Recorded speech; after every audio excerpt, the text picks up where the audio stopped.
Hello dear students. जैसा कि हमने अपना ट्वेल्थ का सिलेबस का वीडियो डाल रखा है कि ट्वेल्थ के जितने भी चैप्टर्स आपको ट्वेल्थ में कंप्लीट करने हैं, पूरा सिलेबस डिस्क्राइब फॉर्म में कवर कर रखा है। मैं उसकी लिंक भी आपको डिटेल में डाल दूंगी, तो आप वहाँ पर अपना सिलेबस को पूरा देख सकते हैं कि आपको ट्वेल्थ में कौन कौन से चैप्टर्स को पढ़ना है। हिंदी मीडियम के प्रोस्पेक्ट से, क्योंकि इंग्लिश मीडियम में ये वीडियो मैं कवर कर चुकी हूँ, हिंदी मीडियम के प्रोस्पेक्ट से मैं यहाँ पर आज सबसे पहला वाला चैप्टर पुष्पी पादपों में जो प्रजनन है उसका फर्स्ट पार्ट नर प्रजनन तंत्र जो है, नर वाला भाग जो है पुष्प में, उसे हम आज कवर करेंगे। सबसे पहले बात करें पुष्पी पादपों में प्रजनन की बात, तो यहाँ हम जो उच्च वर्गीय जीव होते हैं, उच्च वर्गीय पौधे होते हैं, उनमें प्रजनन की प्रक्रिया को देखेंगे। तो सबसे पहले बात करें, पुष्प के कई सारे भाग होते हैं, जड़, तना, पत्ती, फूल, फल, बीज और शाखाएं, पत्तियां, बहुत सारी चीजें। और यदि हम बात करें तो पुष्पी पादपों में जो प्रजनन होगा वो किससे होगा, तो पुष्पी पादपों में प्रजनन केवल पुष्प के द्वारा होता है। ऐसा भी कह सकते हैं, पौधों का जो प्रजनन भाग होता है वो केवल पुष्प होता है, क्योंकि इसमें नर और मादा दोनों पाए जाते हैं। अब हम बात करें पुष्प की, तो पुष्प दो भागों से मिलकर के बना होता है। या आप 11th में भी बहुत डिटेल्ड में पढ़ चुके हैं, सहायक भाग और आवश्यक भाग।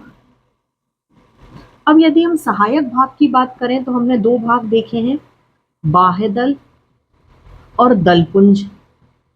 पर यदि आवश्यक भाग की यदि हम बात करें तो आवश्यक भाग में नर भाग जिसे हम पुमंग के नाम से जानते हैं और मादा भाग जिसे हम जायांग के नाम से जानते हैं। तो इस तरह से हमें यहाँ जो पढ़ना है ट्वेल्थ में, वो हमें आवश्यक भाग को लेकर के पढ़ना है, नर भाग और मादा भाग को लेकर के कंप्लीट करना है। ये क्योंकि हम डिटेल्ड में 11th में पढ़ करके आए हैं। तो अब हम आवश्यक भाग में सबसे पहला भाग जो नर भाग होता है, हम उसकी बात करें तो नर भाग का जो स्ट्रक्चर होता है वो स्ट्रक्चर इस तरह का कुछ होता है। अलग अलग पौधों में अलग अलग तरह का होता है, पर एक स्टैंडर्ड स्ट्रक्चर की बात करें तो नर भाग जो होता है बहुत सारे फैमिलीज में इस तरह का होता है। ऊपर वाला भाग पराग कोश, बीच नीचे वाला भाग पुतंतु, और ये जो भाग है जहां पर पराग कोश और पुतंतु आपस में जुड़े हुए हैं, इसे कहा जाता है योजी।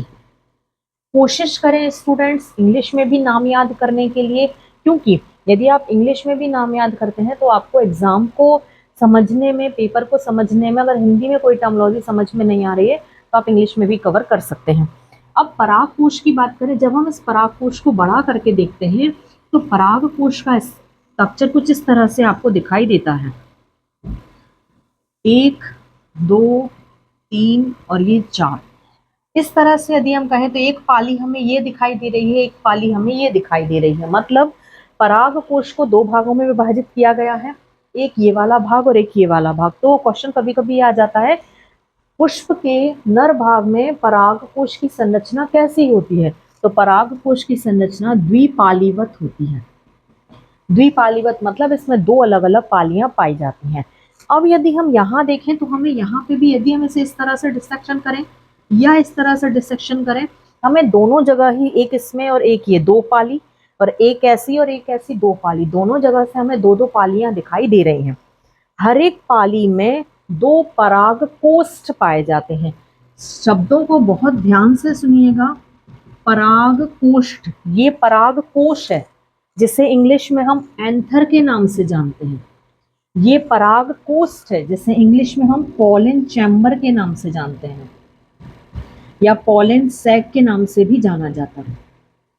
अब इस पराग कोष्ठ के अंदर भरे होते हैं बहुत सूक्ष्म कण, जिन्हें हम पराग कण कहते हैं।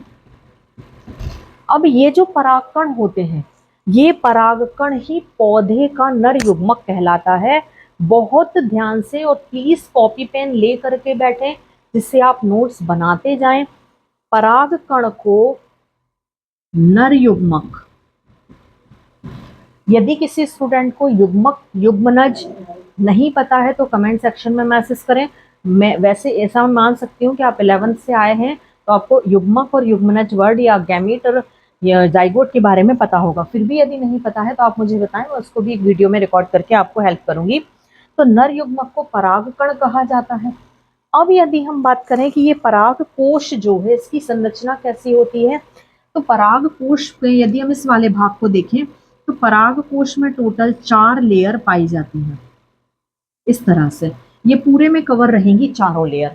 तो 4 लेयर जो होती है, सबसे बाहरी वाली परत होती है बाह्य त्वचा, उसके अंदर वाली परत होती है अंतः त्वचा, उसके भीतर की परत होती है मध्य परत, और सबसे अंदर की परत होती है टेपिटम।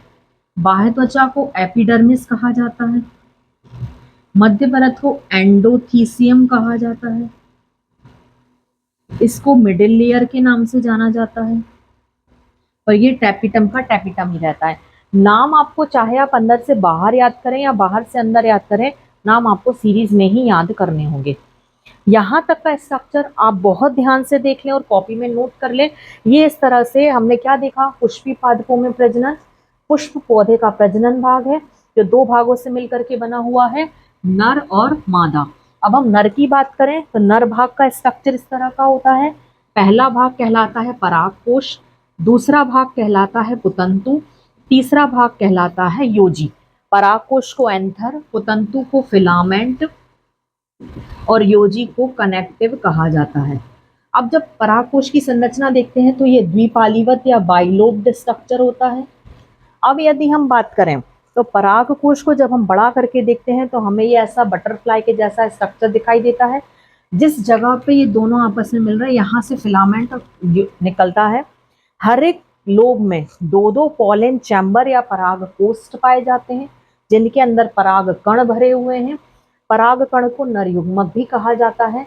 पराग कोश के चारों तरफ 4 लेयर पाई जाती हैं, एपिडर्मिस, एंडोथीसियम, मिडिल लेयर और टेपिटम। अब इसके बाद में हम देखते हैं पराग कण की संरचना कैसी होती है, जो 12th के पॉइंट ऑफ व्यू से और कॉम्पिटिटिव एग्जाम के पॉइंट ऑफ व्यू से बहुत इंपॉर्टेंट क्वेश्चन है। अब यदि हम ये जो परागकण इसमें भरे हुए हैं, यदि हम एक परागकण को बड़ा करके देखें तो परागकण या तो अंडाकार, गोलाकार या बेलनाकार होते हैं, पर बहुत सारे परागकण गोलाकार होते हैं। तो हम यहाँ पर गोलाकार संरचना ले रहे हैं। 2 भागों से या 2 परतों से मिलकर के परागकण बने होते हैं। बाहरी परत एक्साइन, जिसे हम बाह्य त्वचा कहते हैं, बाह्य भित्ति, और अंदर वाली जो लेयर होती है इसे हम इंटाइन कहते हैं, अंतः भित्ति। कोशिश करें नाम इंग्लिश में याद करें, वो आपको ज्यादा हेल्पफुल होंगे, एक्साइन और इंटाइन। बहुत बहुत बहुत इंपॉर्टेंट क्वेश्चन है। एक्साइन और इंटाइन किससे मिलकर के बने होते हैं? तो एक्साइन जो होता है वो स्पोरोपोलिनिन से मिलकर के बना होता है, एक प्रकार का पदार्थ या मटेरियल होता है स्पोरोपोलिनिन। और अंतःभित्ति जो होती है वो बनी होती है पैक्टिन प्लस सेल्यूलोज, जिसे कॉमन तरीके से पैक्टोसेल्यूलोज के नाम से भी जाना जाता है। अब इस परागकण में यदि एक छिद्र पाया जा रहा है तो ये परागकण एक बीजपत्रीय पौधे का परागकण होगा, ये उसकी पहचान है।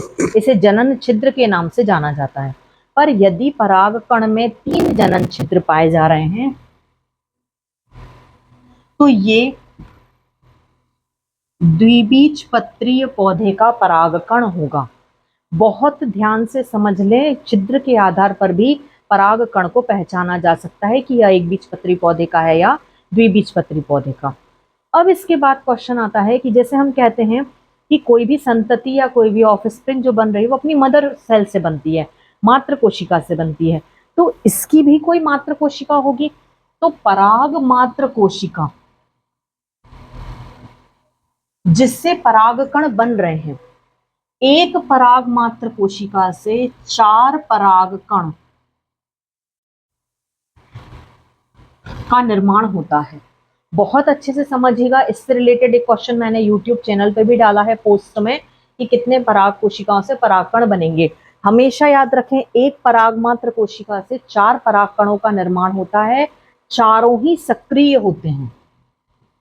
ये सक्रिय और निष्क्रिय मैंने क्यों बोला, क्योंकि जब हम मादा भाग देखेंगे वहां हम निष्क्रिय का कॉन्सेप्ट पढ़ेंगे कि 4 बनेंगे पर एक निष्क्रिय, एक सक्रिय होगा, 3 निष्क्रिय हो जाएंगे। बट मेल में बात करें तो चारों के 4 ही सक्रिय होते हैं। इस तरह से हमने क्या देखा, सबसे पहले हमने पुष्प देखा, पौधों में पुष्प प्रजनन भाग, पुष्प के बाद में पुष्प के 2 सहायक आवश्यक भाग, आवश्यक भाग में नर और मादा की संरचना। नर में हमने 3 भाग देखे, परागकोश, पुतंतु और योजी। उसके बाद में परागकोश की संरचना देखी, जो संरचना में 4 लेयर पाई जा रही हैं, 4 परागकोष्ठ पाए जा रहे हैं। परागकोष्ठ में परागकण भरे हैं, जिसे हम नर युग्मक भी कह रहे हैं। नर युग्मक की संरचना जब हमने बड़े करके देखी तो 2 लेयर पाई जा रही हैं, बीच में केंद्रक पाया जा रहा है। एंटाइन और एक्साइन लेयर हैं। बाहरी लेयर स्पोरोपॉलिनिन से और भीतरी परत पैक्टिन और सेल्यूलोज से बनी हुई है। जनन छिद्र के आधार पर 2 प्रकार के होंगे, 3 और 1 जनन छिद्र। बनने वाली संरचना, एक पराग मात्र कोशिका से 4 परागकणों का निर्माण होगा। इस तरह से हमने नर का भाग कंप्लीट किया। सिर्फ अब इसमें नर की युग्मक की विभाजन मतलब परिपक्वन बाकी रह गया है, जो हम अपनी नेक्स्ट वीडियो में कंप्लीट करेंगे। तो प्लीज वीडियो को पूरे तरीके से देखें, कहीं डाउट जाता है तो कमेंट सेक्शन में मैसेज करें और प्लीज इनके नोट्स बनाते जाएं, जिससे आपको दोबारा पढ़ने में आसानी होगी। कहीं भी कोई भी डाउट होता है तो प्लीज नंबर पे कॉल भी आप कर सकते हैं। साथ ही वीडियो को शेयर करें और चैनल को सब्सक्राइब करके लाइक करें। Thank you.